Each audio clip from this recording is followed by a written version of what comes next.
I wish that we in unison can appreciate the Constitution and celebrate it. Thank you very much. Honorable Home Minister.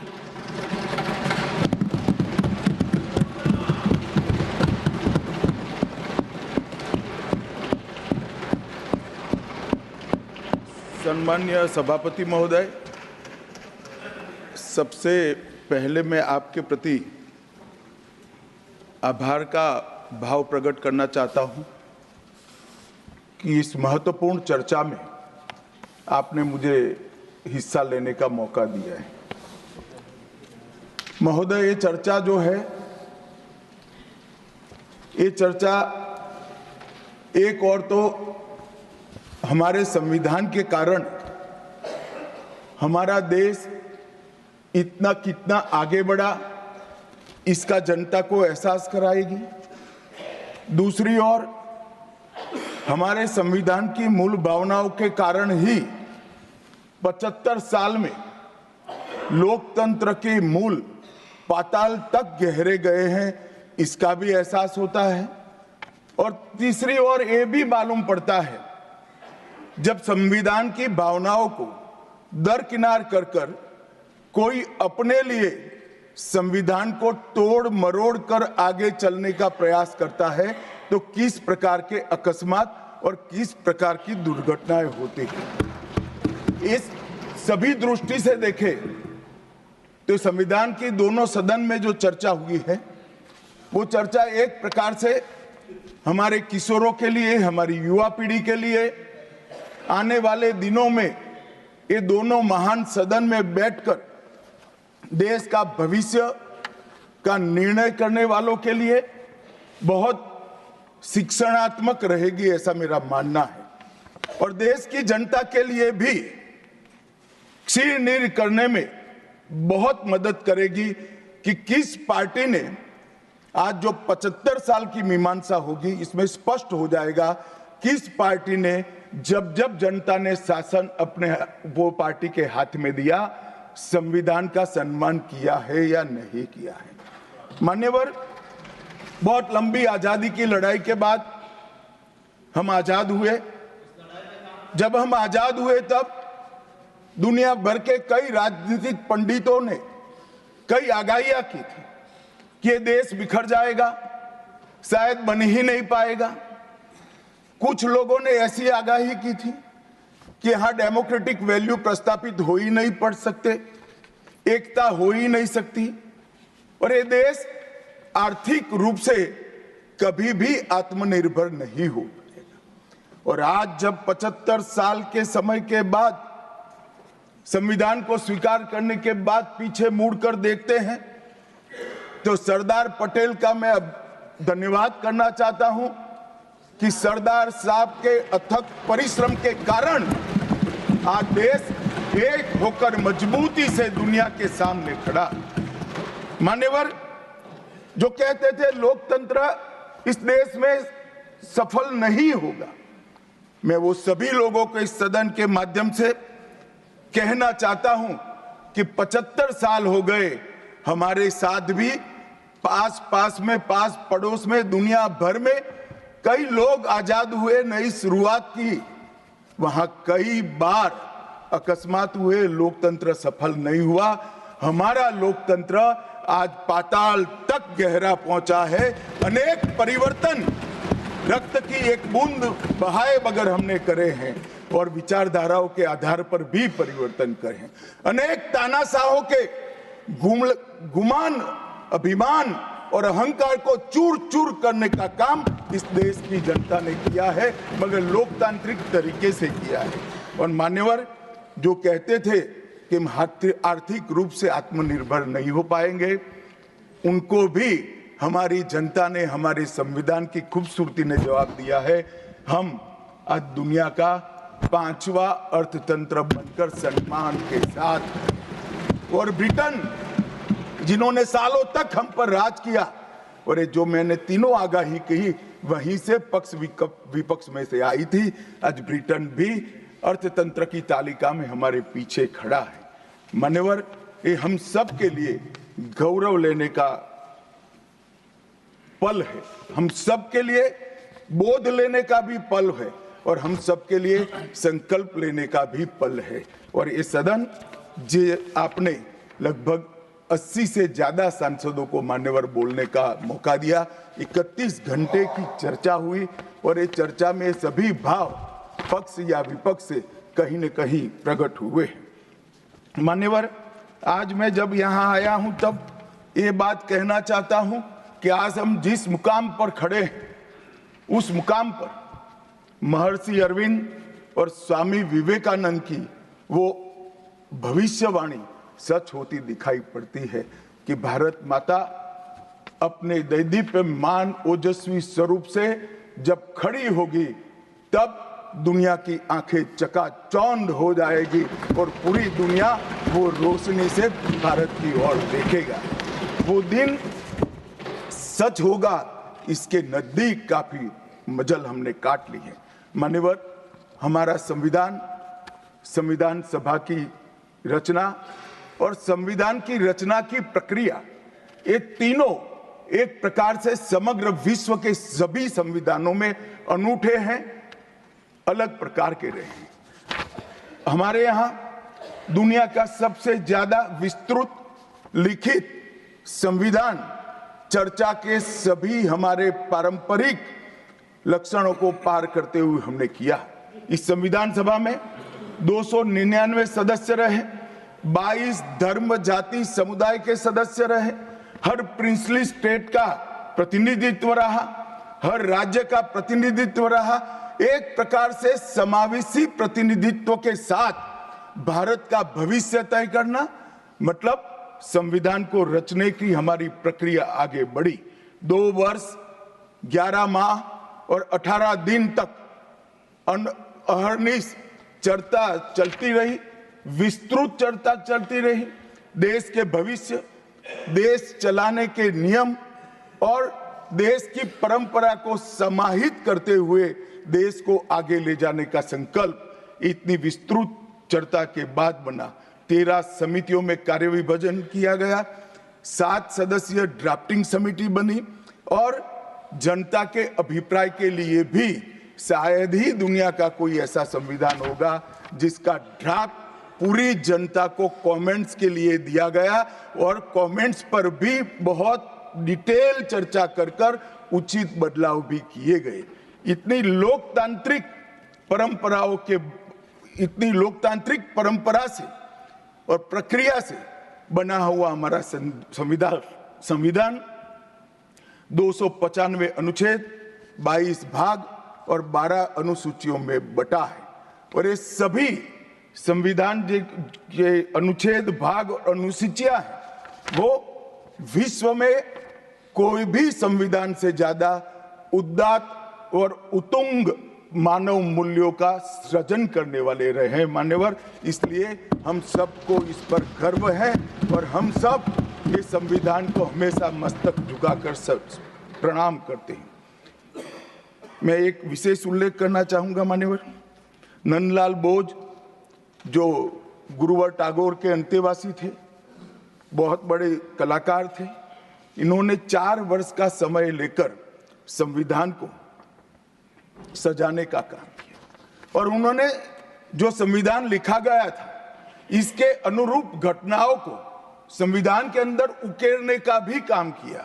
इतिहास, धर्म, संस्कृति और परंपरा, सबसे मानव जीवन के उच्च मूल्य देने वाली सभी संदेशों को, घटनाओं को उन्होंने चित्र रूप में यहाँ पर उकेरा।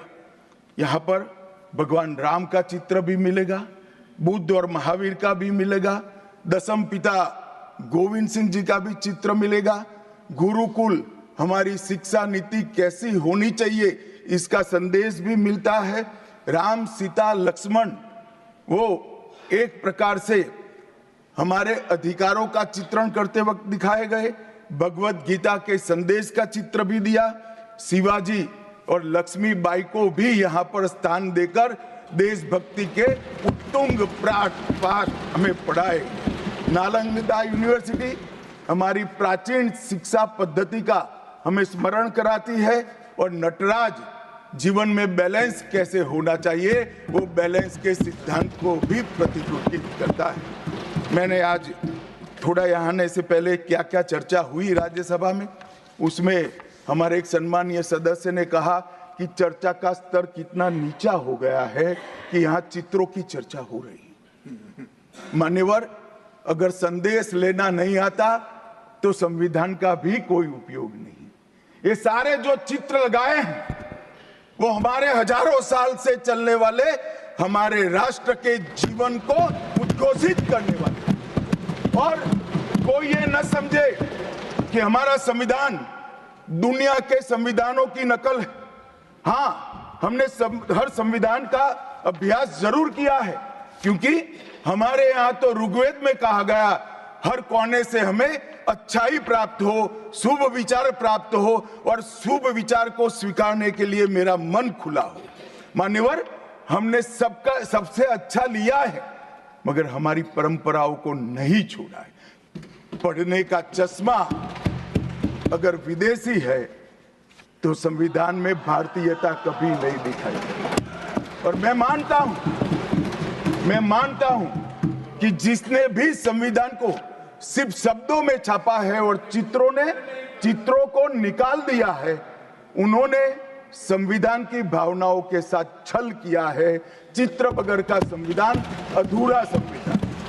मान्यवर, इसके अंदर संविधान सभा में राजेंद्र प्रसाद जी, राजेंद्र बाबू अध्यक्ष बने, डॉक्टर BR आंबेडकर, सरदार पटेल, जवाहरलाल नेहरू, श्रीमान काजू, KT Shah, Iyengar, Maulana Azad, Shyama Prasad Mukherjee, doctor Radhakrishnan, KM Munshi, ऐसे विद्वानों ने अनेक चर्चाओं में हिस्सा लेकर संविधान को समृद्ध और संपूर्ण बनाने का काम किया।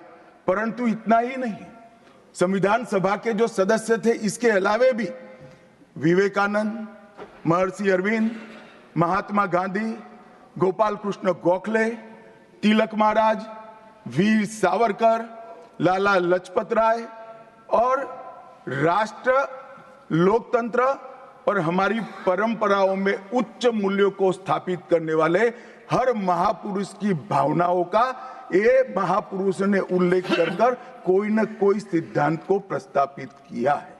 मान्यवर, जब इतने सारे मनुष्यों का अच्छा विचार जिस संविधान में हो, उसको सफल होना ही था। ये संविधान सफल होने के लिए संविधान सभा की चर्चा अगर कोई ध्यान से पढ़ेगा तो वेद, उपनिषद, चाणक्य नीति, विदुर नीति, शांति पर्व, रामायण और महाभारत, इसमें से निपजे हुए मानव जीवन के सभी मूल्यों को भी इसके अंदर हमने समाने का प्रयास किया था। मान्यवर, 75 साल हो गए संविधान को किस प्रकार से हमारे राजनीतिक दलों ने और हमारी पॉलिटिकल पार्टियों के साथ साथ हमारी सरकारों ने भी किस प्रकार से आगे बढ़ाया, इसकी भी चर्चा जरूर होनी चाहिए। मैं मानता हूं ये चर्चा समय उचित होगी। हमारे संविधान की रचना के बाद डॉक्टर आंबेडकर ने बहुत सोच समझकर एक वाक्य किया था। मैं आंबेडकर जी के वाक्य को सदन के सामने प्रस्तुत करना चाहता हूं। कोट, कोई संविधान कितना भी अच्छा हो, वह बुरा बन सकता है अगर जिन लोग पर उसको चलाने की जिम्मेदारी है वो अच्छे न हो। उसी तरह से कोई भी संविधान कितना भी बुरा हो, वो अच्छा साबित हो सकता है अगर उससे चलाने वालों की भूमिका सकारात्मक और अच्छी हो। ये दोनों घटनाएं मान्यवर हमने हमारे संविधान के 75 साल के कालखंड के अंदर देखी है और मैं तथ्यों के आधार पर सदन के सामने और सदन के माध्यम से देश की जनता के सामने भी रखना चाहता हूं। हमारे संविधान को कभी भी अपरिवर्तनशील नहीं माना गया। समय के साथ साथ देश भी बदलना चाहिए, समय के साथ साथ कानून भी बदलने चाहिए। और समय के साथ साथ समाज भी बदलना चाहिए। परिवर्तन ये जीवन का मंत्र है, सत्य है। इसको हमारे संविधान सभा ने स्वीकार किया था। इसलिए आर्टिकल 368 में संविधान संशोधन इसके लिए प्रोविजन किया गया। अभी कुछ राजनेता आए हैं, 54 साल की आयु में अपने आप को युवा कहते हैं और ये घूमते रहते हैं, संविधान बदल देंगे, संविधान बदल देंगे, संविधान बदल देंगे। मैं उनको समझाना चाहता हूं कि संविधान बदलने का प्रोविजन, संविधान के प्रावधानों का बदलने का प्रोविजन अनुच्छेद 368 के अंदर संविधान में ही है। और मैं आज फिर से एक बार कहना चाहता हूं, थोड़ा ज्ञानवर्धन भी हो जाए किसी का। भाजपा ने 16 साल राज किया, माननीय 6 साल अटल जी ने किया, 10 साल मोदी जी ने किया और 5 साल और मोदी जी करें। एक प्रकार से 16 साल हमने शासन किया। 16 साल में हमने 22 बार संविधान बदला, संविधान के अंदर परिवर्तन की। और कांग्रेस ने 55 साल करा और 55 साल में 77 परिवर्तन कांग्रेस ने भी किए, कांग्रेस के शासन में भी हुए। अब भारतीय जनता पार्टी और कांग्रेस दोनों ने परिवर्तन किए। ये परिवर्तन का टेस्ट कैसा था, किस प्रकार से किए गए? संवैधानिक प्रक्रिया से भी परिवर्तन होते हैं और संविधान को तोड़ मरोड़ कर, फॉर्मेलिटी कर कर भी परिवर्तन कर सकते हैं। परिवर्तन करने का उद्देश्य क्या था, क्या हासिल करना था? क्या हमारे लोकतंत्र को मजबूत करने के लिए परिवर्तन किए गए? क्या हमारे जिनको अधिकार नहीं है ऐसे लोगों को समकक्ष अधिकार लेने के लिए परिवर्तन किए गए, या अपनी राज्य सत्ता को टिकाने के लिए परिवर्तन? इस पर से ही पार्टी का कैरेक्टर, पार्टी के चलने की पद्धति और पार्टी का संविधान में विश्वास, ये सबको मालूम पड़ता है। मैं ज्यादा संविधान के संशोधन में नहीं जाऊंगा मान्यवर।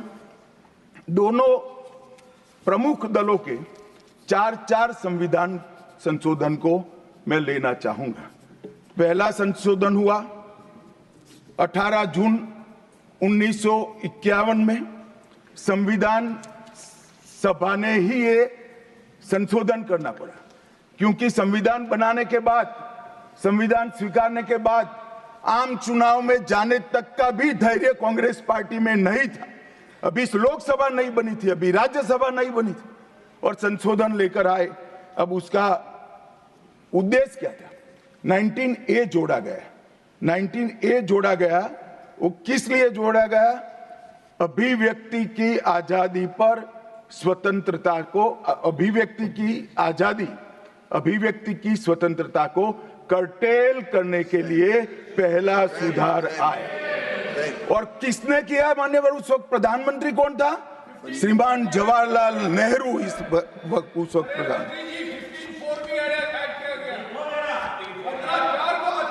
आप बता चुके। अब मान्यवर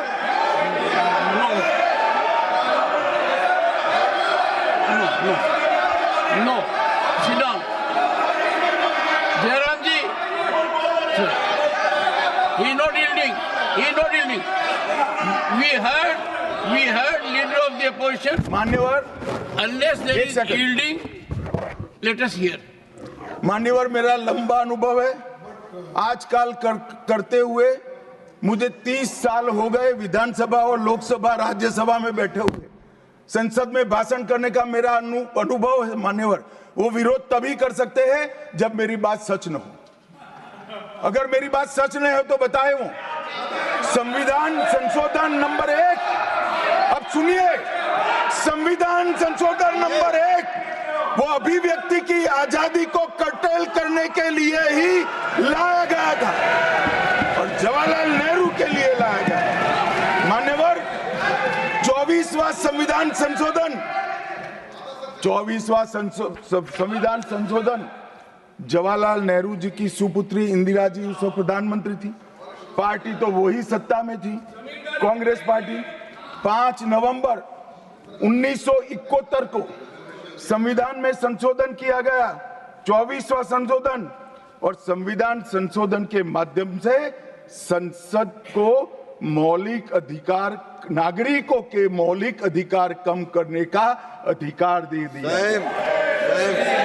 तो एक प्रधानमंत्री कांग्रेस पार्टी के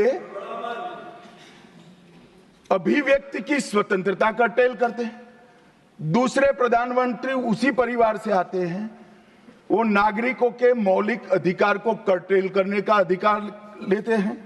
और 39वां संविधान संशोधन अब तो इंतहाई कर दी मान्यवर, सब सीमाओं को पार कर दिया। मान्यवर, आप तो अधिवक्ता रहे हैं। 10 अगस्त 1975 का वो दिन हमारे संविधान के इतिहास में बहुत, जब भी जिक्र होगा काले अक्षरों से ही इसका जिक्र करना पड़ेगा। उस वक्त 39वां संविधान संशोधन आया मान्यवर। 39वां संविधान संशोधन क्या था?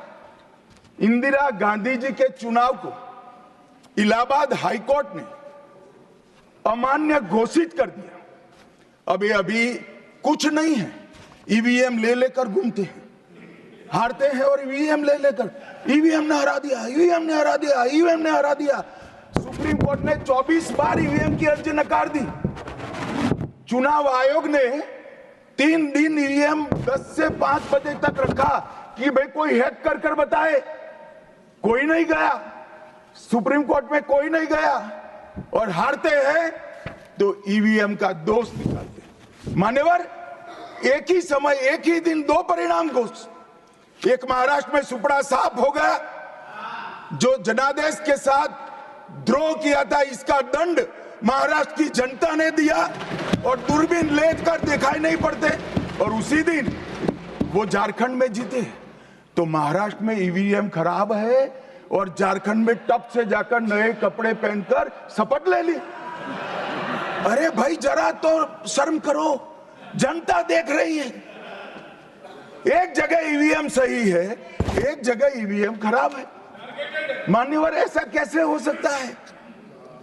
और मान्यवर, यहां पर इलाहाबाद हाईकोर्ट ने इंदिरा गांधी जी के चुनाव को निरस्त कर दिया, अमान्य किया, और उन्होंने संशोधन से प्रधानमंत्री पद की न्यायिक जांच पर भी प्रतिबंध लगा दिया। आपको जो करना है वो करो, कोई न्यायिक जांच नहीं है।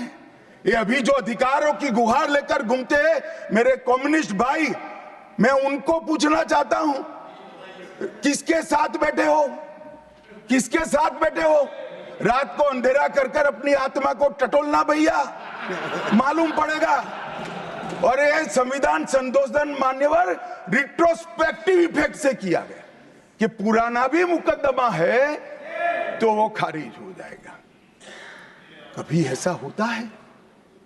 हमारे प्रधानमंत्री तो कहते हैं मैं प्रधानमंत्री नहीं हूं, प्रधान सेवक। और कोई कहता है कि मुझ पर मुकदमा नहीं हो सकता, मैं शासक हूं, शासक के खिलाफ उंगली नहीं उठाई जाती। भले संविधान ने अधिकार दिया, वो अधिकार हम समाप्त कर देते हैं। और मान्यवर, ऐसे ऐसे सुधार किए हैं। मान्यवर, उस वक्त भी श्रीमती इंदिरा गांधी थी और 42वां संविधान संशोधन आया। मान्यवर, अभी अभी सुबह दूसरे सदन में 1 नेशन 1 इलेक्शन का बिल पेश हो रहा था। सारी कांग्रेस पार्टी और इनके साथी दल लोकसभा को, विधानसभा और लोकसभा का कार्यकाल बदलने का अधिकार नहीं। मैं सुन रहा था, है नहीं है तो जब बिल आएगा तब चर्चा करेंगे। परंतु भाई, आपने क्या किया? 42वें संशोधन से 3 जनवरी को लोकसभा और राज्य की विधानसभाओं का सामान्य कार्यकाल 5 वर्ष से बढ़ाकर 6 साल कर दिया। क्यों किया? कि अभी चुनाव होगा तो हम हार जाएंगे, इसलिए लोकसभा को ही लंबा कर दो। इतनी निर्लज्जता के साथ विश्व में कोई संविधान संशोधन नहीं हुआ होगा। मान्यवर, दूसरा, कुछ कानून पारित करने थे। सदस्य उस वक्त ज्यादा विरोध तो कर नहीं सकते थे, मगर विरोध करने का नया तरीका कुछ कांग्रेस में जिसमें हिम्मत थोड़ी बची कुची थी, इन्होंने कहा एब्सेंट रहने लगे तो क्वारम नहीं होता था। तो फरवरी 1 को संविधान संशोधन किया कि संसद और राज्यसभा में क्वारम की आवश्यकता नहीं है। 5 लोग भी है तो चला लो भाई। इसके बाद राष्ट्रपति शासन की अवधि, खड़गे साहब किया है तो सुनना पड़ेगा, हिम्मत के साथ सुनना पड़ेगा। मान्यवर राष्ट्रपति शासन की अवधि, 6 महीने तक बढ़ा दी। मान्यवर, ये 4 संशोधन, मैं समझ रहा हूं क्यों गुस्सा आ रहा है, मान्यवर। Sir, he is not yielding. Honorable Home Minister is not yielding. Are you yielding, sir? मान्यवर, मैं आपको एड्रेस करूंगा।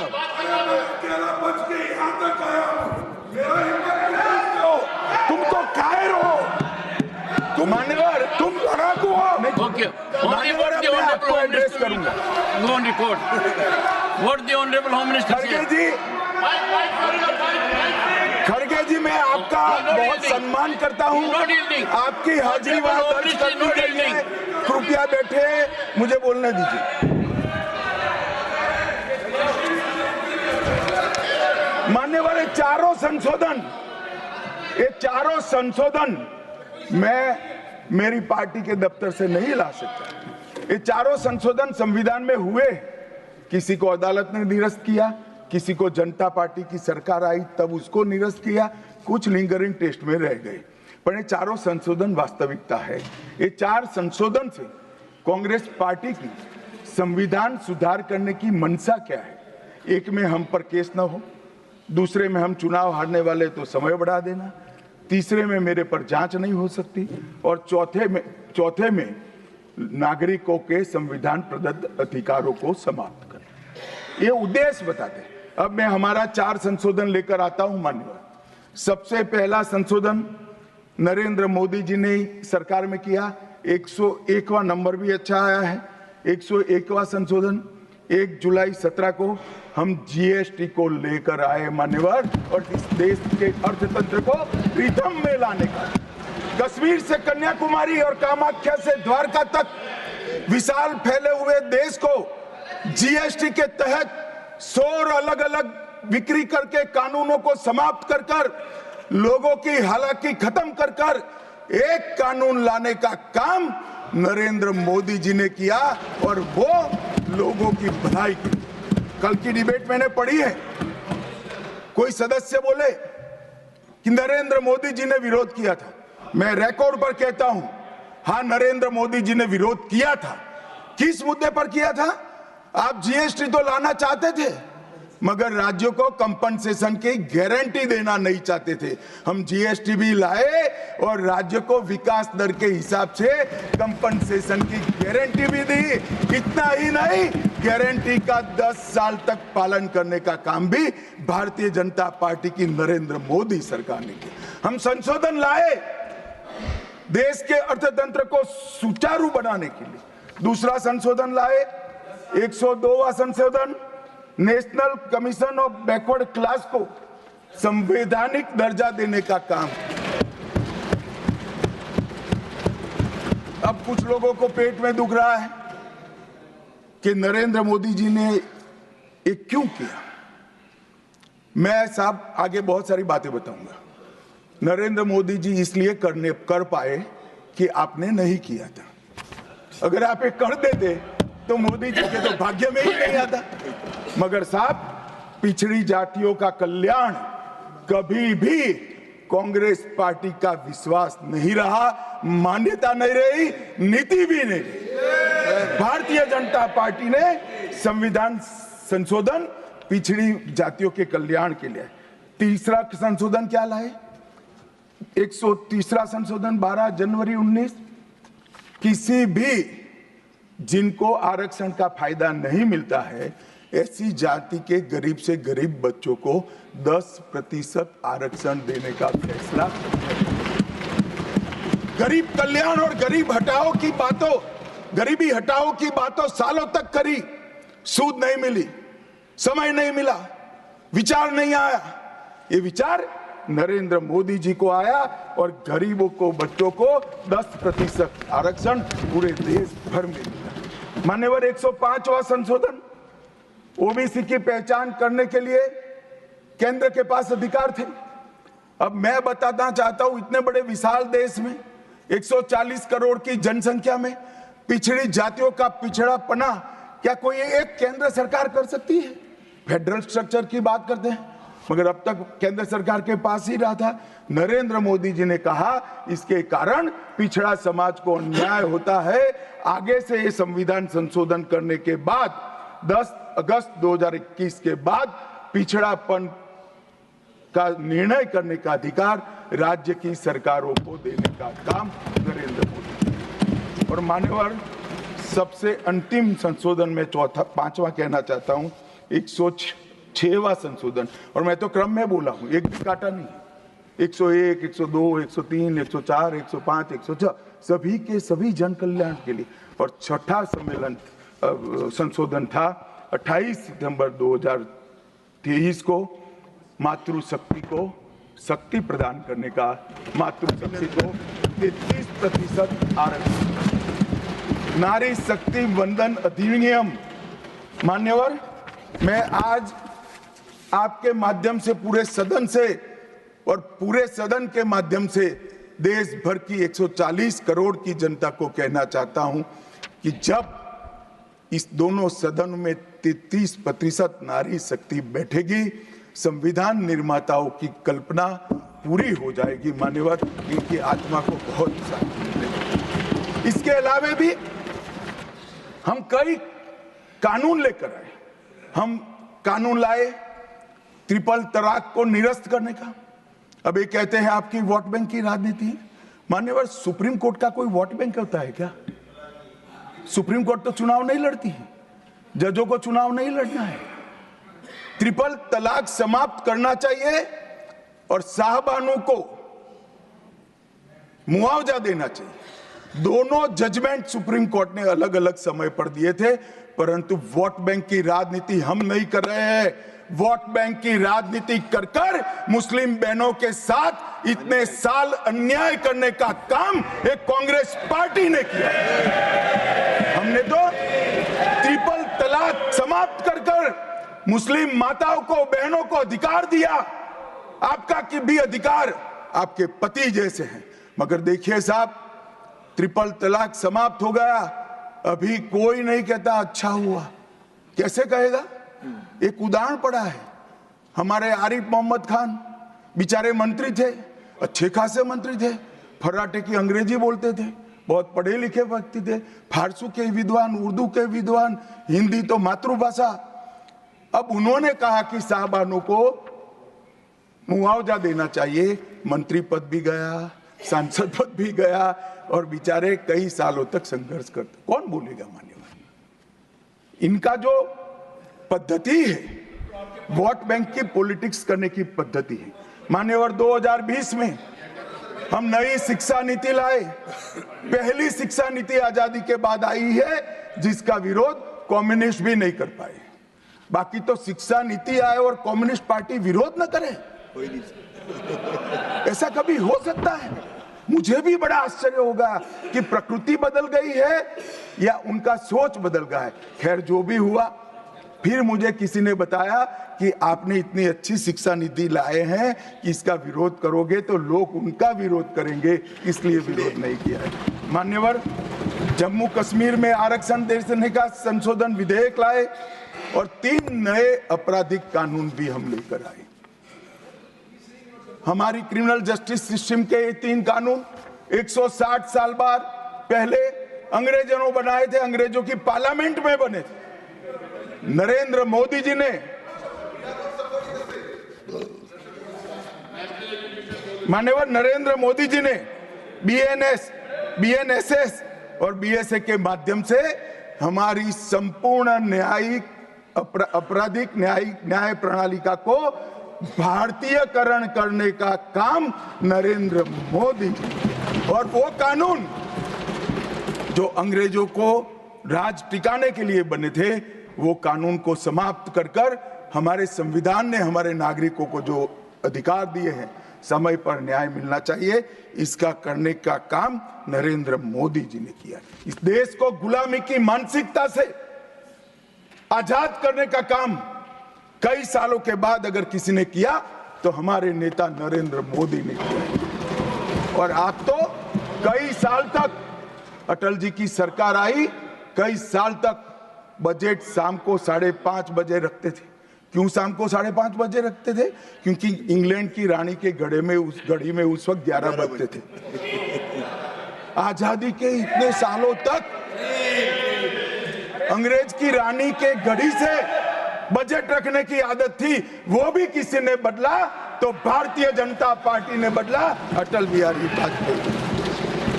मान्यवर, संविधान के सम्मान की बहुत बातें हुई है, मगर संविधान का सम्मान सिर्फ बातों में नहीं होना चाहिए, कृति में भी होना चाहिए, कर्तृत्व में भी होना चाहिए और कल्पना में भी होना चाहिए। जब कृति में नहीं है, कर्तृत्व में नहीं है, तो कल्पना में आ ही नहीं सकता। अभी मैंने इस चुनाव में अजीबोगरीब नजारा देखा मान्यवर, अजीबोगरीब नजारा था। आज तक इतने साल चुनाव हुए, किसी ने आम सभाओं में संविधान को लहराया नहीं। संविधान को लहराकर, झूठ बोलकर जनादेश लेने का कुत्सित प्रयास कांग्रेस पार्टी के नेताओं के माध्यम से। मान्यवर,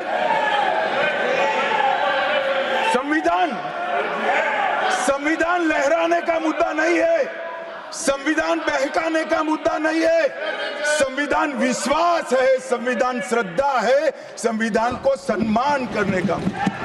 मान्यवर, वो नरेंद्र मोदी जी, और लोकसभा में तो किसी को मालूम नहीं पड़ा।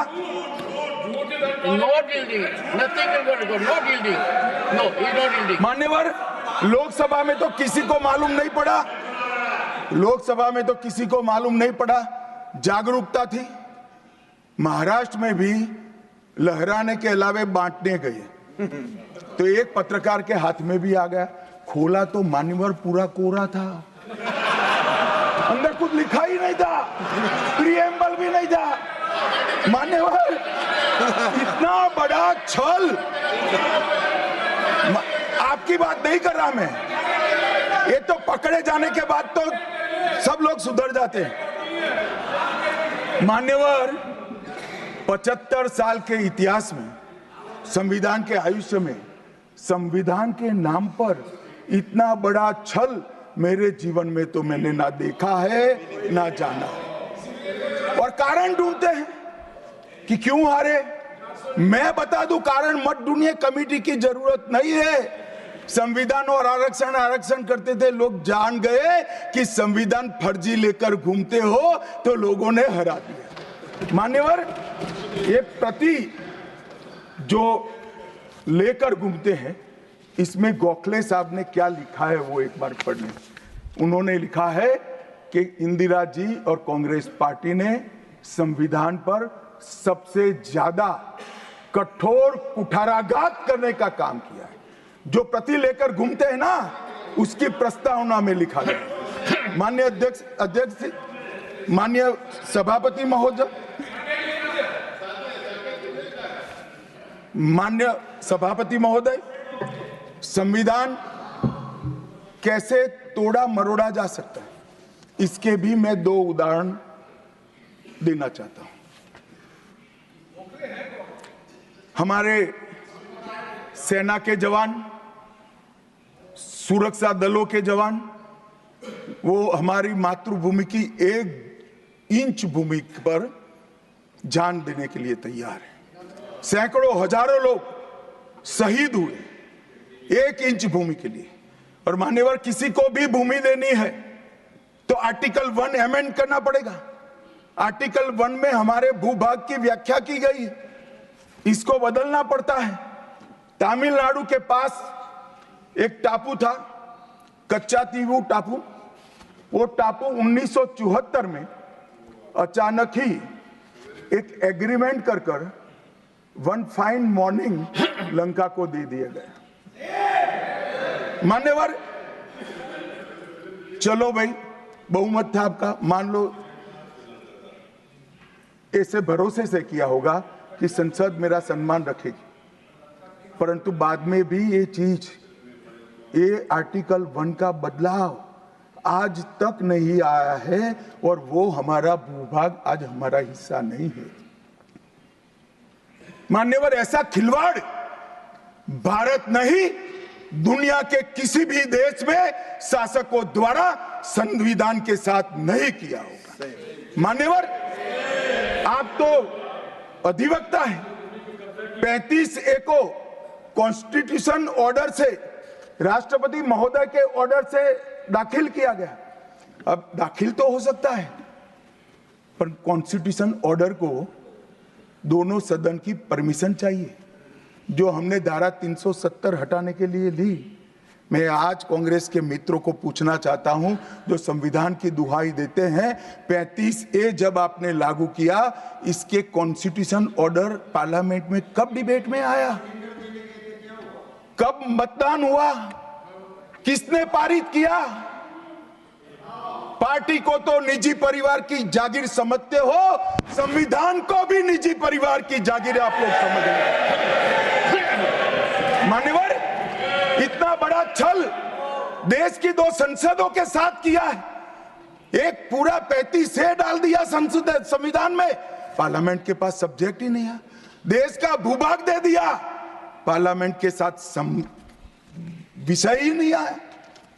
किस प्रकार से आपने संविधान के साथ खिलवाड़ किया है, किस प्रकार से आपने देश को चलाया है, ये देश की जनता को आज इस बहस से मालूम पड़ना चाहिए।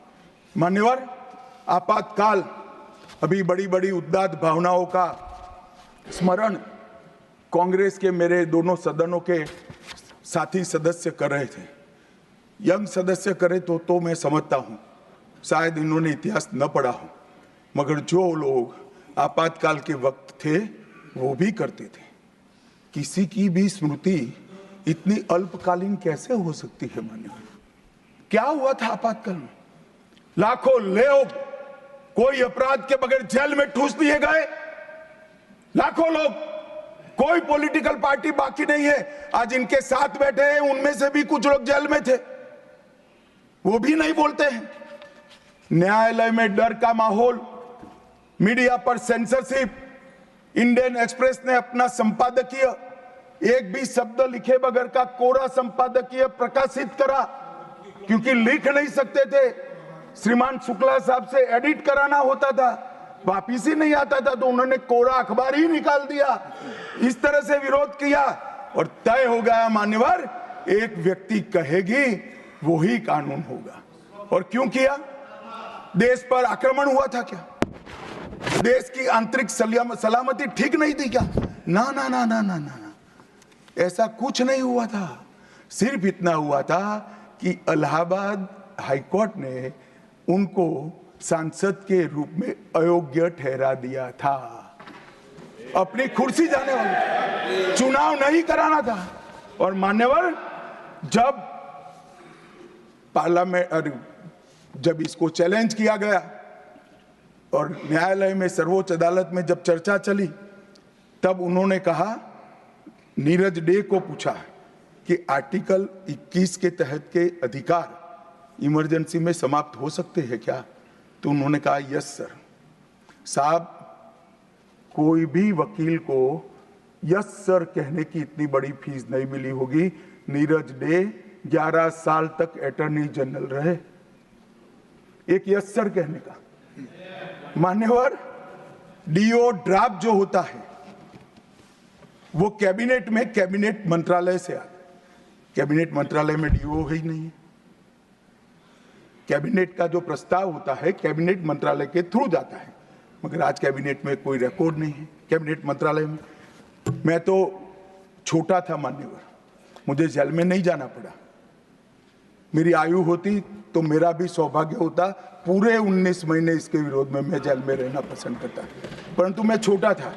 मुझे इमरजेंसी की मालूमात कैसे पड़ी? मैं बीना का गीतमाला सुनता था, बीना का गीतमाला अचानक बंद हो गई। तो मैंने घर में झगड़ा किया कि बीना का गीतमाला क्यों नहीं आती। मेरे पड़ोस वाले चाचा ने कहा किशोर कुमार के साथ इंदिरा जी का झगड़ा हो गया है, बीना का गीतमाला में किशोर कुमार का आवाज नहीं आना चाहिए।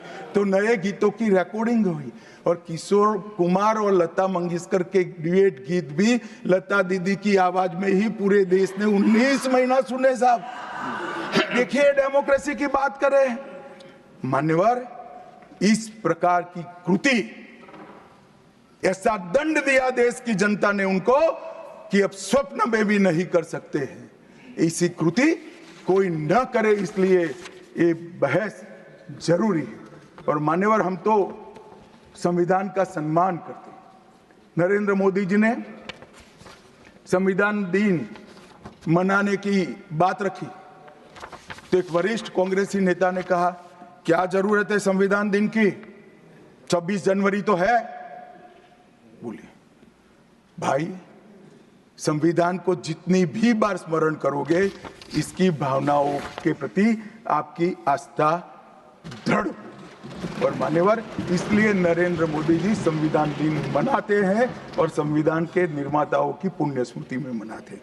मान्यवर, उस वक्त आज ही मुझे किसी शायर ने दुष्यंत कुमार की पंक्ति भेजी है इमरजेंसी के लिए। मैं ज्यादा भाषण इमरजेंसी पर करना नहीं चाहता, परंतु मैं जरूर कहना चाहूंगा। दुष्यंत कुमार की पंक्ति है, एक गुड़िया की कई कठपुतलियों में जान है, एक गुड़िया की कई कठपुतलियों में जान है। आज शायर ये तमाशा देखकर हैरान है। कल नुमाइश में मिला वो चिथड़े हाल कपड़े पहने हुए, मैंने उसको नाम पूछा तुम कौन हो, तो उसने कहा मैं संविधान हूं। दुष्यंत कुमार जी की कविता है मान्यवर, इंदिरा जी को समर्पित है। मान्यवर, जब संविधान बन रहा था, संविधान के हर आर्टिकल पर चर्चा चल रही थी। हम आजाद हो गए थे, आजाद हुए थे, पर हमारा देश कोई नया नहीं बना था। हम तो हजारों सालों से दुनिया में सबसे चिर पुरातन संस्कृति, चिर पुरातन धर्म और चिर पुरातन समाज जीवन लेकर निकले हुए देश हैं। हाँ, एक कालखंड के लिए गुलाम हो गए, आजादी मिली, आगे देश कैसे चले इसका एक डॉक्यूमेंट बनाना था। तो उस डॉक्यूमेंट में चर्चा में आया कि अब देश का नाम क्या हो। अंग्रेज लिख कर गए थे इंडिया, क्योंकि वो भारत को जानते ही नहीं थे। वहां जो प्रचलन में शब्द होंगे यूरोप में, वो शब्द उन्होंने हम पर थोप दिया था और गुलामी की मानसिकता ने इसको स्वीकार भी किया था। मगर जब आजाद हुए तब इस पर चर्चा हुई और अब उस वक्त के सदस्य सेठ गोविंददास ने दरखास्त किया कि देश का नाम भारत रखना चाहिए। उस वक्त जवाहरलाल नेहरू ने कहा कि पीछे देखने की जरूरत नहीं है, भविष्य की ओर देखिए। और मान्यवर, देश के नाम के अंदर इंडिया भी रहा, भारत भी रहा। खैर, मैं इस पर टिप्पणी करना नहीं चाहता, परंतु नजरिए का सवाल है। अगर इंडिया के चश्मे से भारत को देखोगे तो भारत समझ में नहीं आएगा, पूरा जीवन चला जाएगा। और इसलिए इन्होंने अपने गठबंधन का नाम भी इंडिया ही रखा है, इसीलिए रखा है, वही सोच से चलना है। और मान्यवर, हमारे प्रधानमंत्री जी ने विकास तो करना है, दुनिया में सबसे आगे बढ़ना ही है, विकास के साथ साथ विरासत को भी अपना कर आगे बढ़े। गुलामी की हर परंपरा को हम समाप्त करना चाहते हैं। हम एक आजाद मुल्क है, सार्वभौमत्व से लैस मुल्क है, किसी की परंपरा हमें स्वीकार नहीं है। परंपरा बदलनी है तो हम बदलेंगे, नए कपड़े हर कोई पहनता है, हम भी पहनेंगे, परंतु हमारी पुरानी परंपराओं पर हमें शर्म नहीं है। और मान्यवर क्या किया नरेंद्र मोदी जी ने। राजपथ जो अंग्रेज सम्राट के सम्मान में नाम रखा गया था, उसका नाम बदलकर कर्तव्य पथ रखा। इंडिया गेट पर किंग पंचम जॉर्ज की मूर्ति लगी थी, मूर्ति हटा दिया, शर्म के मारे में स्थान खाली था, हमने वहां सुभाष बाबू की प्रतिमा लगा। मान्यवर, नेवी का चिन्ह जो देकर गए थे वही चलता था। हमने वीर छत्रपति शिवाजी महाराज की नेवी के चिन्ह को हमने भगवान बिरसा मुंडा की 150वीं जयंती को जनजातीय गौरव वर्ष के रूप में मनाया। राष्ट्रीय युद्ध स्मारक हमने बनाया और राष्ट्रीय युद्ध स्मारक में अमर जवान की ज्योति को विलीन करने का काम भारतीय जनता पार्टी के नेता नरेंद्र मोदी। संसद के अंदर राजा जी ने जो उदात्त भावनाएं व्यक्त की थी, जिसको जवाहरलाल जी ने भी स्वीकारा था, मगर बाद में शर्म का एहसास हुआ, सेंगोल को इलाहाबाद के म्यूजियम में भेज दिया।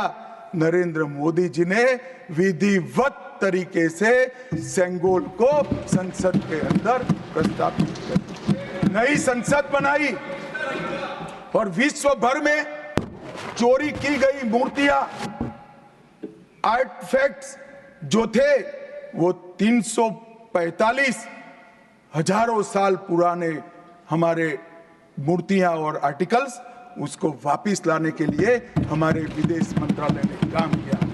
न्यू एजुकेशन पॉलिसी, पूरा देश अंग्रेजी में चले, ऐसे षड्यंत्र चले इतने सालों तक। न्यू एजुकेशन पॉलिसी में हमने कंपलसरी कर दिया बच्चे की प्राथमिक शिक्षा मातृभाषा में होगी। मान्यवर, मातृभाषा में आईएएस आईपीएस का एग्जाम नहीं दिया जाता था, हमने वहां मातृभाषा में एग्जामिनेशन को किया। अभी तमिलनाडु के सदस्य बोल रहे थे, पहले आप जिनके साथ बैठे हो उनके शासन में तमिल में आईएएस आईपीएस का पेपर नहीं लिख सकते थे। आज तमिल मीडियम में बड़ा हुआ बच्चा गर्व के साथ देश का टॉप ब्यूरोक्रेट बन सकता है। ये व्यवस्था हमने करी। मान्यवर, अंडमान और निकोबार के द्वीप समूह का नाम जो अंग्रेज रखे थे वो छोड़कर गए थे।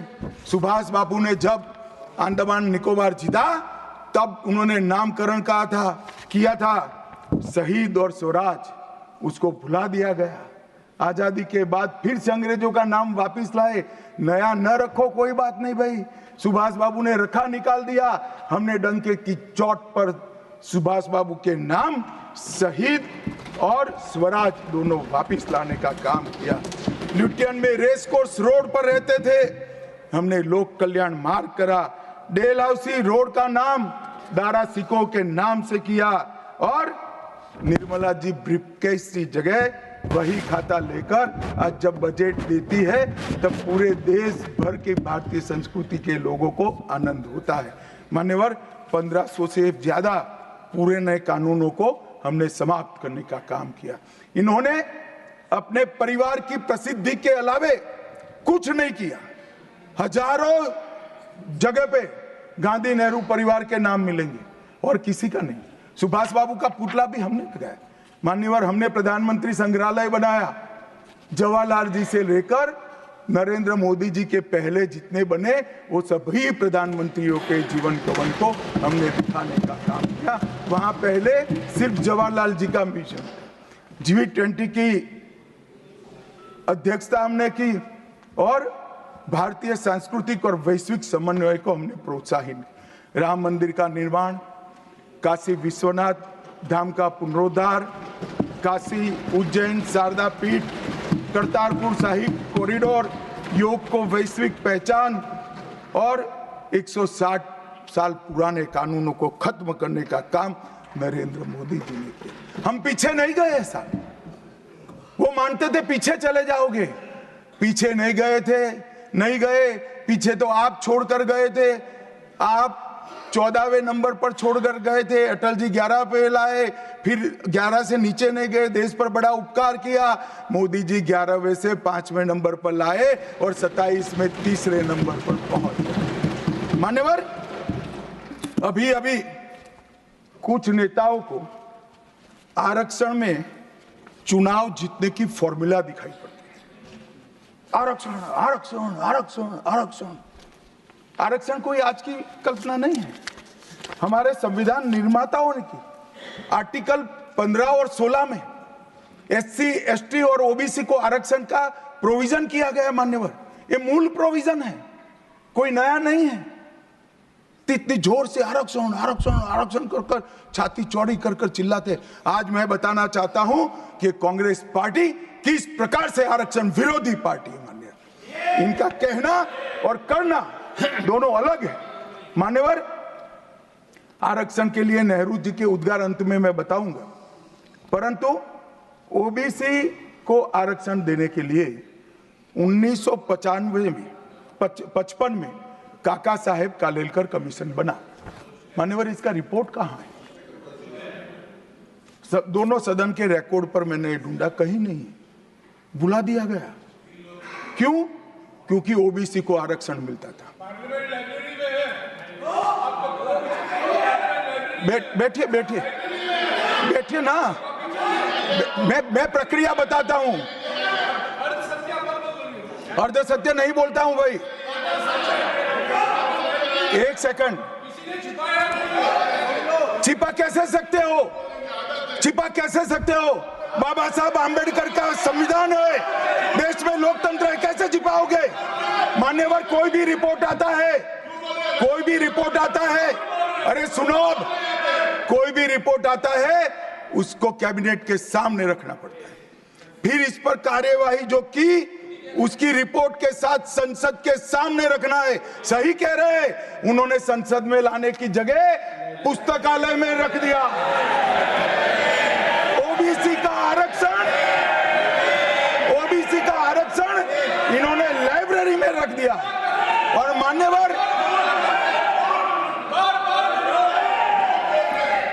मान्यवर, अगर काका साहेब कालेलकर कमीशन का रिपोर्ट स्वीकार कर लिए होते तो 1980 में मंडल कमीशन की रिपोर्ट की जरूरत ना पड़ती।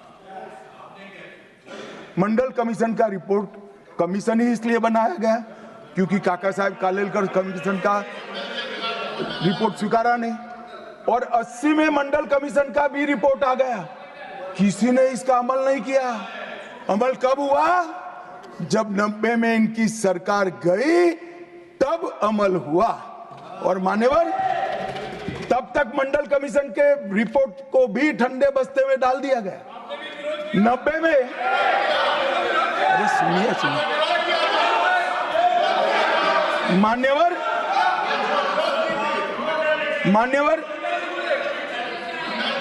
मंडल कमीशन के रिपोर्ट को जब स्वीकार किया गया, लोकसभा में प्रतिपक्ष के नेता थे श्रीमान राजीव गांधी। मैंने राजीव गांधी जी के सभी भाषणों को खंगाला। सबसे लंबा भाषण मंडल कमीशन के रिपोर्ट के विरोध करने के लिए किया है। और इन्होंने कहा पिछड़ों को आरक्षण देने से इस देश में योग्यता का अभाव हो जाएगा। अब ये तो आपके विचार है। मान्यवर, राजीव गांधी की स्पीच भी, श्री राजीव गांधी की स्पीच भी लोकसभा के रिकॉर्ड पर पड़ी है। लाइब्रेरी में आप जाते हैं, लोकसभा की स्पीच निकलवा कर नहीं पढ़ते। जयराम जी, पढ़ लीजिए एक बार। और नरेंद्र मोदी जी ने क्या किया? मान्यवर, ओबीसी कमीशन को नरेंद्र मोदी जी ने मान्यता दी, पिछड़ा वर्ग का सम्मान किया। नेट, नीट, जेई, उसमें ओबीसी का आरक्षण किया। और इन्होंने क्या किया? अभी भी ये तो सब नेहरू जी, इंदिरा जी और अब भी चलता रहता है। एक इन्होंने क्या किया? झूठ बोलना शुरू किया कि हम आरक्षण बढ़ा देंगे, आरक्षण बढ़ा देंगे। आरक्षण बढ़ाना चाहिए। आरक्षण 50% से ज्यादा बढ़ा। ये क्यों बढ़ाना है मैं बताना चाहता हूं। मान्यवर, झूठ नहीं, असत्य। झूठ की जगह असत्य। चले मान्यवर, आपने भी करेक्ट किया था, असत्य। खड़गे जी की बात को स्वीकार कर लेता हूं। उन्होंने झूठ नहीं बोला, वो सत्य से परे बोले हैं, वो नहीं बोलना चाहिए। मान्यवर, इन्होंने 50% से ज्यादा आरक्षण करने की वकालत की। मैं आज देश की जनता को कहना चाहता हूं कि देश के 2 राज्यों में धर्म पर आरक्षण अस्तित्व में है। धर्म के आधार पर आरक्षण ये गैर संवैधानिक है। मान्यवर, संविधान सभा की कोई भी डिबेट आरक्षण के प्रावधान करने वाले आर्टिकल की पढ़ लीजिए। इसमें स्पष्ट किया गया है कि कोई भी आरक्षण धर्म के आधार पर नहीं हो सकता। आरक्षण पिछड़ापन के आधार पर।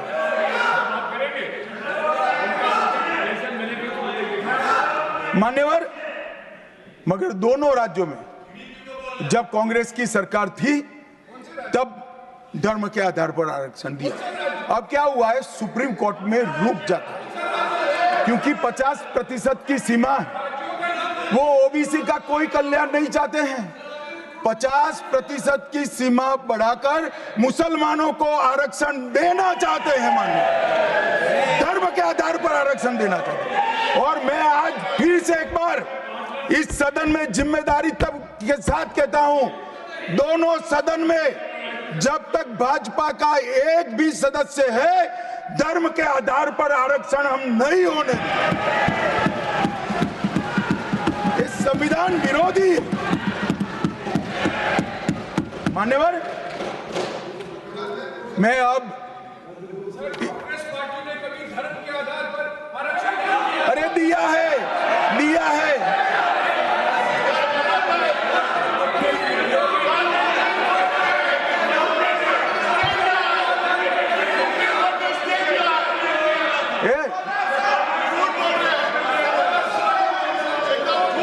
मान्यवर,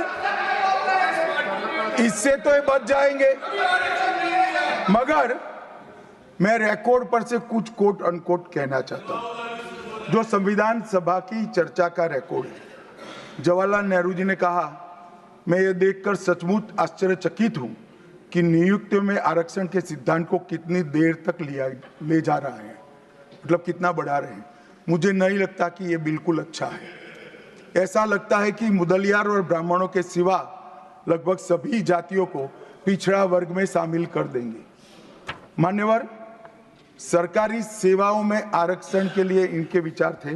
मैं इस बात से चिंतित हूं कि सरकारी सेवाओं में नियुक्ति के लिए जिस तरह से बहुत सारी जातियां और समूहों के आरक्षण के प्रस्ताव आते हैं, यह बहुत बुरी प्रवृत्ति है। इससे सरकारी कामकाज और आम तौर पर विकास और सार्वजनिक जीवन में गिरावट आएगी। मान्यवर, ये इनके विचार है, आज तक नहीं बदले, यही विचार है। मगर अभी जोर से बोलना, एक शब्द का प्रयोग मैं नहीं कर सकता, आगे गलती हो गई थी।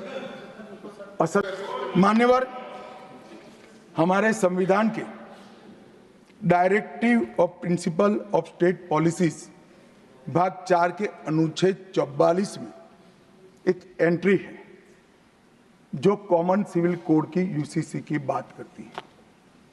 क्योंकि हमारे संविधान का फैब्रिक पंथ निरपेक्ष है। हर जाति, हर धर्म, हर समुदाय के लोगों के लिए समान कानून होना चाहिए, इसका हमारा संविधान पक्षधर है। मान्यवर, ये यूसीसी क्यों नहीं आया? यूसीसी इसलिए नहीं आया कि संविधान सभा समाप्त होने के बाद, चुनाव होने के बाद, पहले प्रधानमंत्री जवाहरलाल नेहरू जी मुस्लिम पर्सनल लॉ लेकर आए और यूसीसी नहीं आया। मैं आज कांग्रेस पार्टी को इस सदन में सार्थ पूछना चाहता हूं, क्या पंथ निरपेक्ष राष्ट्र के अंदर सभी धर्मों के लिए एक कानून होना चाहिए या नहीं होना चाहिए?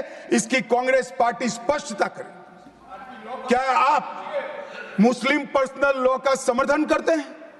और मान्यवर, इससे बड़ा छलावा नहीं हो सकता मान्यवर, इससे बड़ा छलावा नहीं हो सकता। इन्होंने हिंदू कोड बिल भी ला दिया। हिंदू कोड बिल उठाकर देख लिए। हम तो नहीं चाहते कि हिंदू न्याय शास्त्र के आधार पर इस देश का कानून बने, अभी के जीवन के मूल्यों के आधार पर कानून बनना चाहिए। मगर हिंदू कोड बिल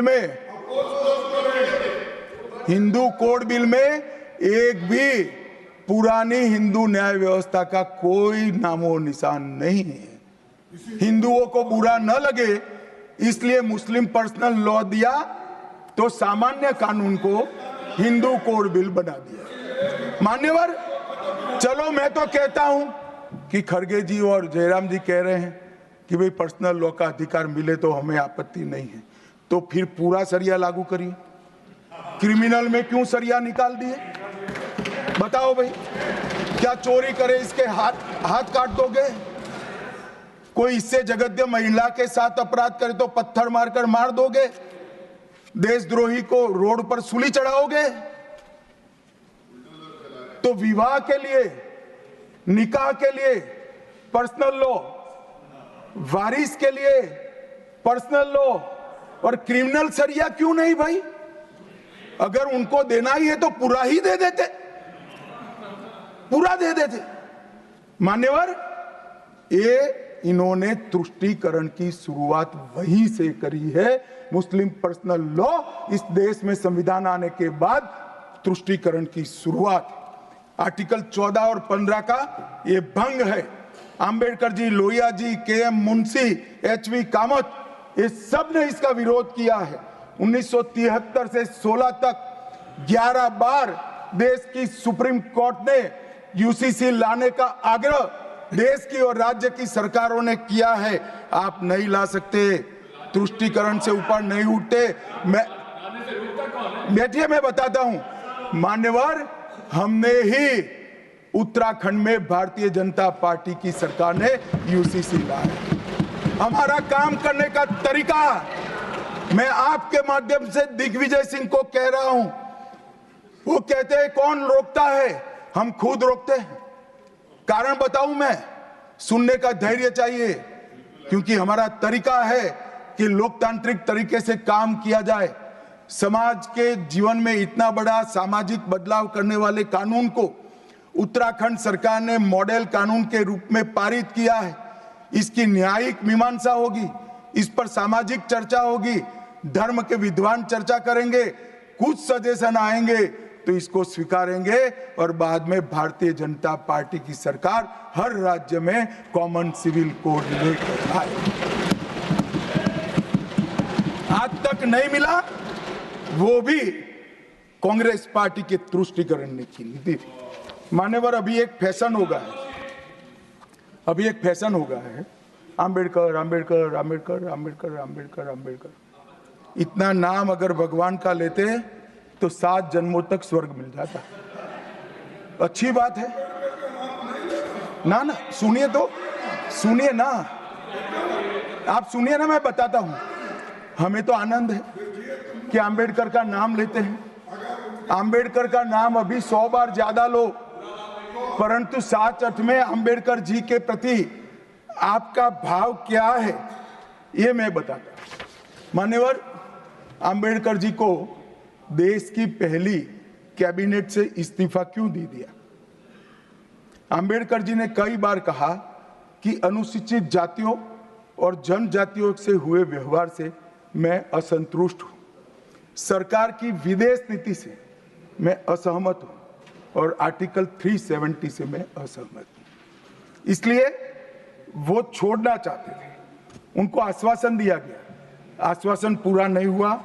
उन्होंने इग्नोरेंस के चलते इस्तीफा दे दिया। और एक श्री BC रॉय ने पत्र लिखा कि अंबेडकर और राजाजी जैसे 2 महानुभाव मंत्रिमंडल छोड़ेंगे तो क्या होगा। तो नेहरू जी ने उनको जवाब में लिखा है, राजाजी के जाने से तो थोड़ा बहुत नुकसान होगा, अंबेडकर के जाने से मंत्रिमंडल कमजोर नहीं होता है। मान्यवर, ये विचार जो खड़गे जी कह रहे हैं ना, क्या आपत्ति है? जिसका विरोध करते हो उसका वोट के लिए नाम देना कितना उचित है? क्योंकि अब अंबेडकर जी को मानने वाले पर्याप्त संख्या में आ गए हैं, इसलिए आप अंबेडकर अंबेडकर कर रहे हो। मान्यवर, मुंबई के मेयर ने एक पत्र लिखा था कि मऊ में अंबेडकर जी का स्मारक बनाना चाहिए। मऊ में जो अंबेडकर जी का जन्म स्थान था, सुझाव लिखा। उन्होंने कहा आमतौर पर स्मारक निजी पहल से बनाने चाहिए। यदि सरकार किसी प्रकार की सहायता करती है तो वो उचित नहीं होगा। उनके कितने स्मारक बने साहब? कोई स्मारक अंबेडकर जी का नहीं बना, देश भर में नहीं बना। अंबेडकर जी के स्मारक कब बने? जब भारतीय जनता पार्टी सत्ता में आई, तब मऊ में डॉक्टर अंबेडकर के जन्मस्थान पर स्मारक बना। लंदन में अध्ययन करते थे, वहां स्मारक बना। नागपुर में शिक्षा दीक्षा लित वहां बना। दिल्ली में महापरिनिर्वाण स्थल पर बना, और मुंबई में चैत्य भूमि में भी बन रहा है। हमने 5 तीर्थ बनाए महामानव। और मैं मानता हूं मान्यवर, मैं मानता हूं कि अंबेडकर जी के सिद्धांतों पर चलना नहीं और वोट के लिए उनकी गुहार लगा देना। 14 अप्रैल को राष्ट्रीय समरसता दिवस घोषित किया हमने। 26 नवंबर को संविधान दिवस घोषित किया। उस वक्त भी इसका विरोध कांग्रेस के वरिष्ठ नेताओं ने किया। मान्यवर,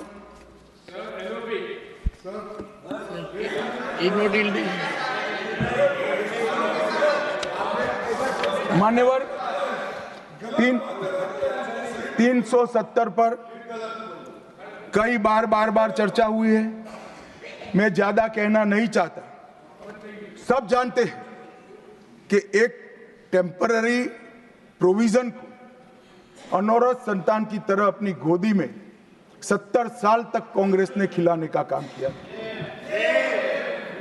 और 370 हटाने के लिए लोहे का जिगर चाहिए।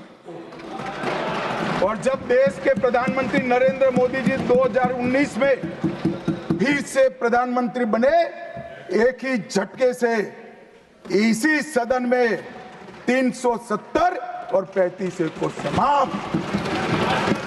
इसी सदन में कहते थे खून की नदियां बह जाएगी।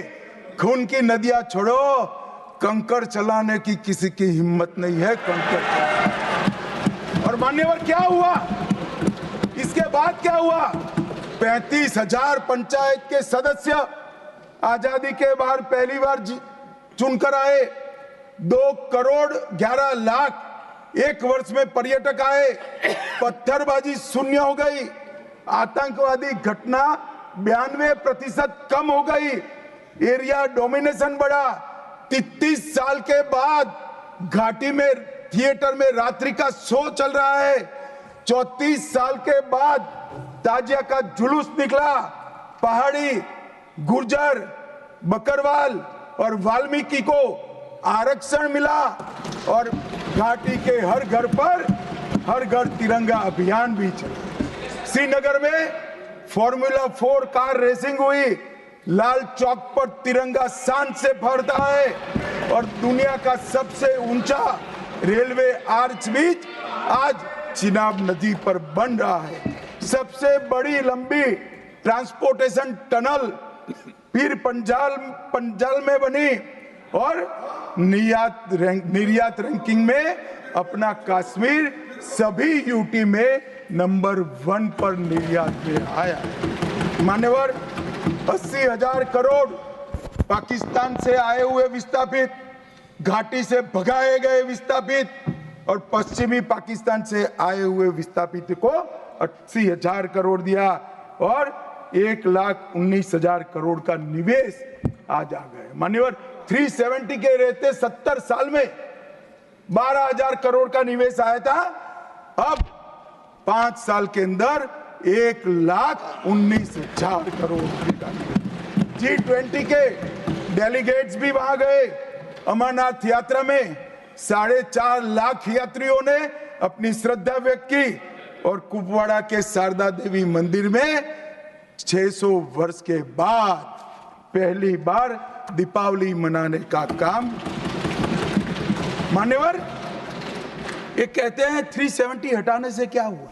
मैं बताता हूं, आपकी तुष्टीकरण की दुकान बंद हो गई है।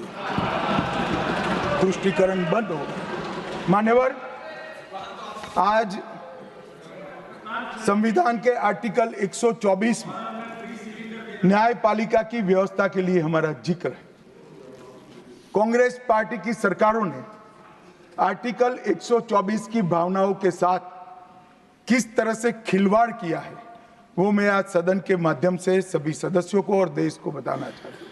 पहला मामला 1973 में जब संसद और सुप्रीम कोर्ट के बीच में न्यायिक पुनरावलोकन जुडिशियल रिव्यू के लेकर संघर्ष हुआ, तब उसको समाप्त कर देने का काम कांग्रेस पार्टी ने किया और इसके बाद में केशवानंद भारती ने फिर से इसको रिस्टोर किया। फैसले से नाराज होकर, फैसला तो चलो पक्ष में भी आता है, खिलाफ भी आता है, हमारे खिलाफ भी कई फैसले आते हैं, क्या कर सकते हैं, मानना चाहिए, हमारी संवैधानिक व्यवस्था है, आर्टिकल 124 कहता है। परंतु कांग्रेस ने क्या किया, 3 वरिष्ठ न्यायाधीश जस्टिस जे.एम. सेलत, के.एस. हेगड़े और ए.एन. ग्रोवर, तीनों को प्रमोशन से महरूम कर सजा देकर चौथे न्यायाधीश को प्रमोशन देने का काम करा, जिसके कारण ये 3 सज्जनों ने अपना अपमान महसूस करते हुए संविधान की सुरक्षा के लिए इस्तीफा देकर घर पे जाना पसंद किया। ये किया है मैंने। दूसरा मामला 76 में एडीएम जबलपुर बनाम शिवकांत शुक्ला, ये बार बार दोहराना चाहिए, 140 करोड़ लोगों को रट हो जाना चाहिए जिससे कोई हिम्मत न कर सके इमरजेंसी डालने की। हर बच्चे को रटाना चाहिए कि तानाशाहों को क्या करना चाहिए। मान्यवर, एडीएम जबलपुर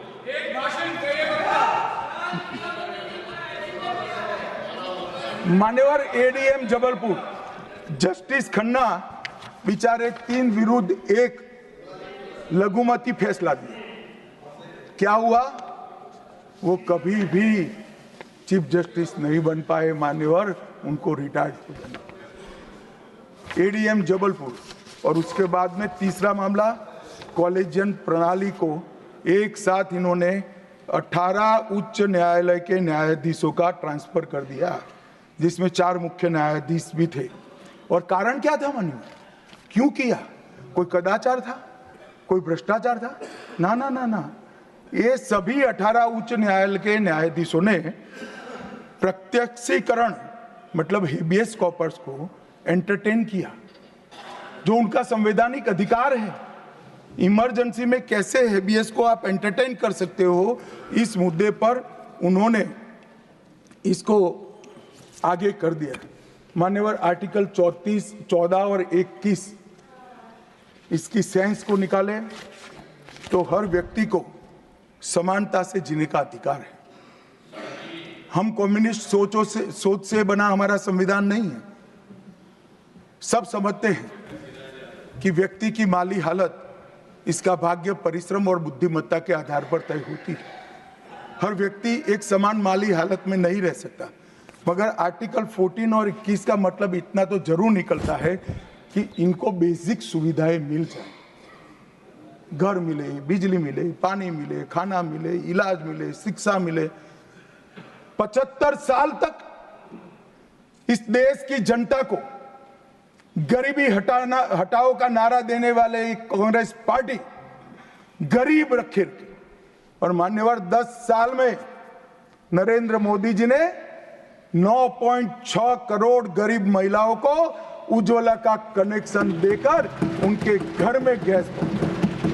12 करोड़ गरीबों के घर में शौचालय पहुंचे, शुद्ध पीने का पानी, 12.65 लाख करोड़ घरों में पहुंचा। 18,000 गांवों में बिजली पहुंची। 14.5 करोड़ किसानों के खाते में 2.40 लाख करोड़ रुपया सीधा डीबीटी से पूरा ट्रांसफर हुआ।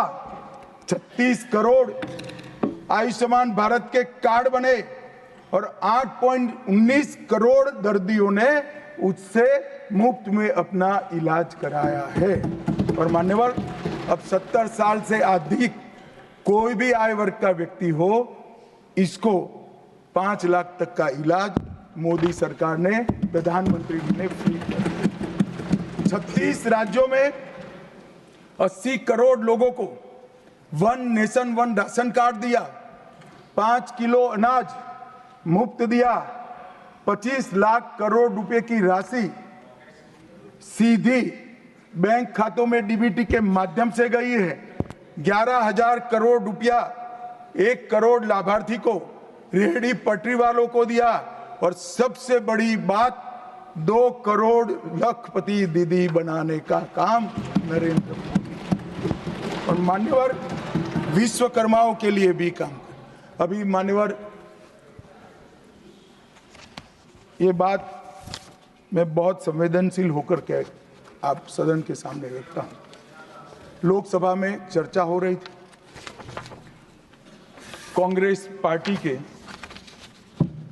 एक वरिष्ठ सदस्य ने कहा, सावरकर के लिए जो उन्होंने उद्गार निकाले मैं तो रिपीट नहीं कर सकता। मान्यवर, सावरकर जी के सामने जो वीर लगा है ना, वो कोई सरकार, कोई पॉलिटिकल पार्टी की चुनी हुई सरकार ने नहीं दिया है। इसके सामने वीर, उनकी वीरता के कारण 140 करोड़ लोगों ने। मान्यवर, ऐसा उत्कृष्ट देशभक्त जिसके लिए ऐसे उच्चारण देश की सबसे बड़ी पंचायत में होते हैं, इसके बारे में कोई जानकारी लिए बगैर लगातार कई सालों से झूठ फैलाया जाता है। मैं आज रिकॉर्ड पर कहना चाहता हूं मान्यवर,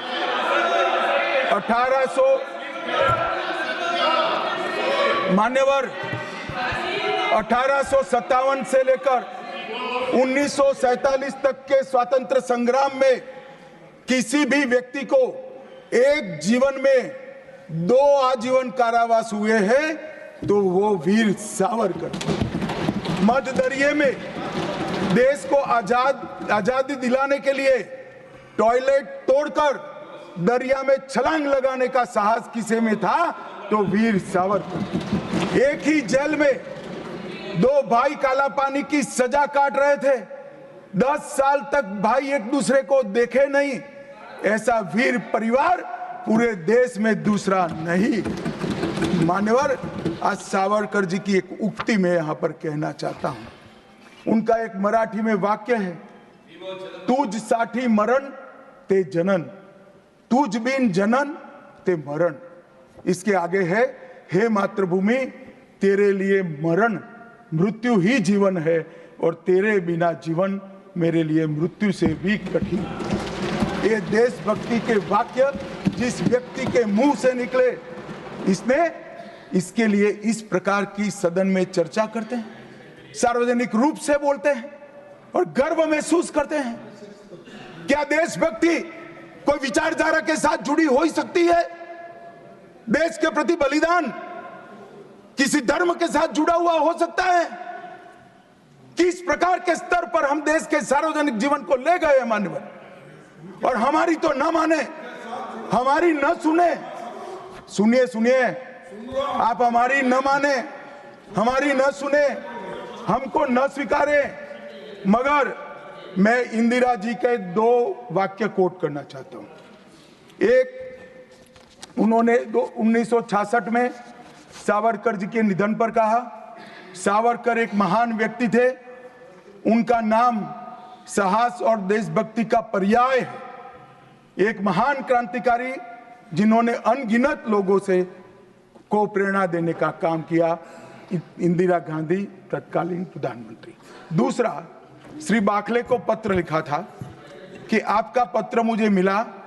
वीर सावरकर द्वारा ब्रिटिश सरकार के प्रति साहसी प्रतिरोध का हमारे स्वतंत्रता संग्राम के इतिहास में अपना एक महत्वपूर्ण स्थान। मैं भारत के इस असाधारण पुत्र की जन्म शताब्दी के लिए कोटि कोटि शुभकामनाएं देती हूं प्रधानमंत्री।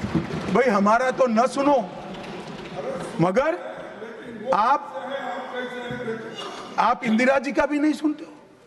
और मान्यवर, आपके माध्यम से